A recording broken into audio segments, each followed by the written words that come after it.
এটা হলো শান্তিনিকেতন আশ্রম। এখানে দেখো গাছের নিচে সকলে পড়াশোনা করছে।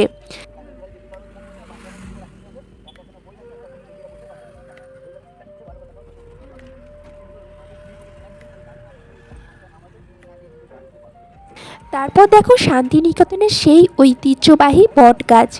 এই গাছের ছবি ব্যবহার করা আছে সহজপাঠ বইয়ে। এই গাছের নিচেই বসে লেখা হয়েছিল উমরপাড়ার গরুর গাড়ি।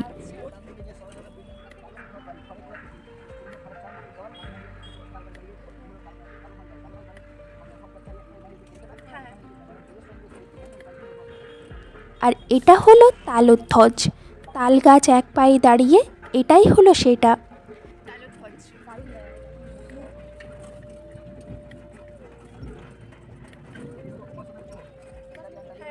আর এটা হলো উপাসনা গৃহ।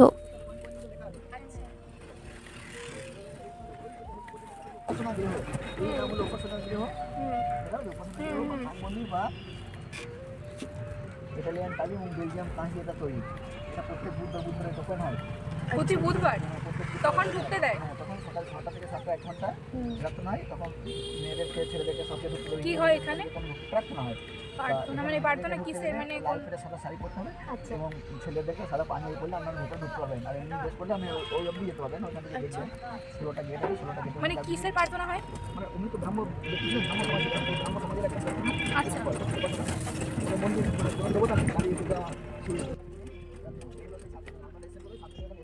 আর এটা হলো রবীন্দ্রনাথ ঠাকুরের পিতা দেবেন্দ্রনাথ ঠাকুরের বানানো প্রথম বাড়ি। এটার নামই শান্তিনিকেতন। এটা হলো পুরনো মেলার মাঠ। এখানেই রবীন্দ্রনাথের আমলে প্রথম মেলা বসতো। আর এটা হচ্ছে সেই ছাতিমতলা। থেকে দেওয়া হবে। তাই মানে সবার মেন কেন্দ্র হচ্ছে ছাতিমতলা। ছাতিমতলা বাদ দিয়ে বিশ্বভারতী কোথাও কোনো কিছু হয় না। যা কিছু হবে ছাতিমতলাই হলো মেন জায়গা। ছাতিম গাছ ওইটি নাকি? হ্যাঁ, ছাতিম গাছ আছে এই সাইডে। যেটা পুরোনো ছাতিম গাছ সেটা মারা গেছে। ছাতিমতলা থেকে সমস্ত কিছু হয়। হ্যাঁ, ছাতিমতলাই হলো বিশ্বভারতীর মেন কেন্দ্র। ছাতিমতলা বাদ দিয়ে বিশ্বভারতী কোথাও কোনো কিছু হয় না। এই একটা লেখা রয়েছে দেখো, এখনো অঙ্কুর যাহা তারি পত্তানে প্রত্যক্ষ প্রভাত রবি আসিবা গানে। ওই যে রবীন্দ্রনাথ একটা বাণী লেখা রয়েছে দেখো, এইটা হলো রবীন্দ্র ভবন। এরই নাম রবীন্দ্র ভবন, এরই নাম উত্তরায়ণ, এরই নাম মিউজিয়াম।